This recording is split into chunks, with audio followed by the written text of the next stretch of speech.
they always say people don't resign from a job. They resign from a boss, right?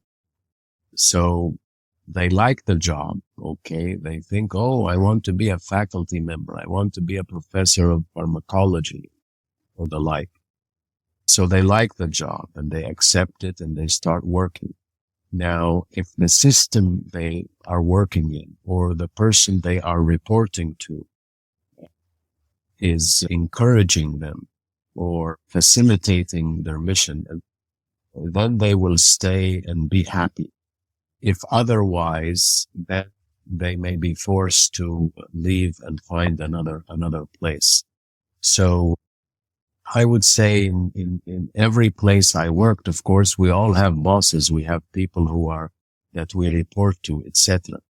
I have not always been lucky. Sometimes I was very lucky to be reporting to someone who's understanding, someone who's a visionary, who believes in the change, in the improvements. And because in order to make improvements anywhere, it's linked to a budget.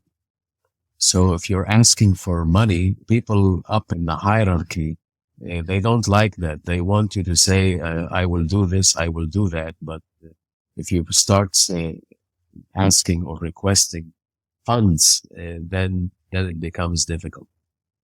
So in some cases, and I'm just sharing this because I know students or fresh graduates, they are going to face this as they're very ambitious. They want to do so many things, but choosing who you are going to work with or making sure, even when you go on a job interview, I want to say that the interview is both ways.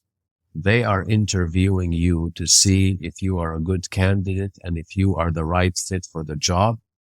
And please remember, you are also interviewing them and you are checking to see, is this the right place for me? Is this the right boss? Because you're probably going to be interviewed by your future line manager.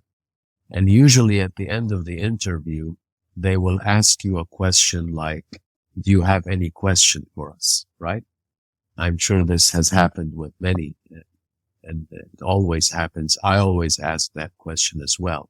So the more you understand as a fresh graduate or the like about the people you are going to work with and the system you are going to be part of becomes very important. So you lessen the suffering, basically.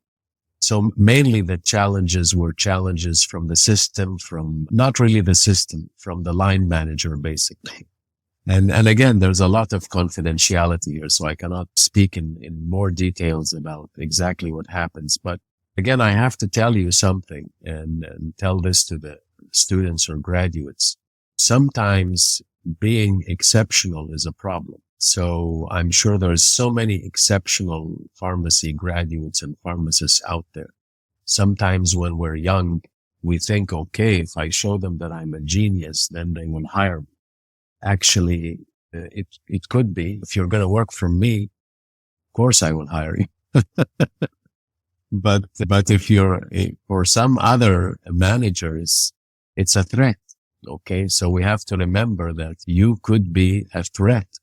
If you are too intelligent and if you are too good, you could be a threat because a manager may say, oh, in a year or so, they're going to replace me. No, I want someone who's obedient, someone who will follow the rules, someone who will keep the boundaries, etc., etc.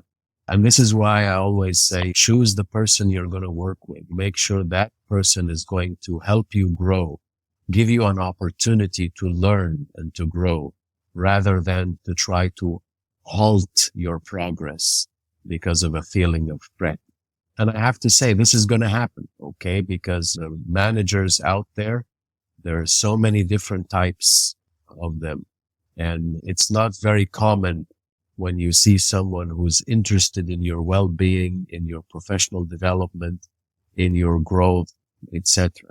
So hunting the right line manager to work with could launch your career and otherwise could really put you in a very stressful situation.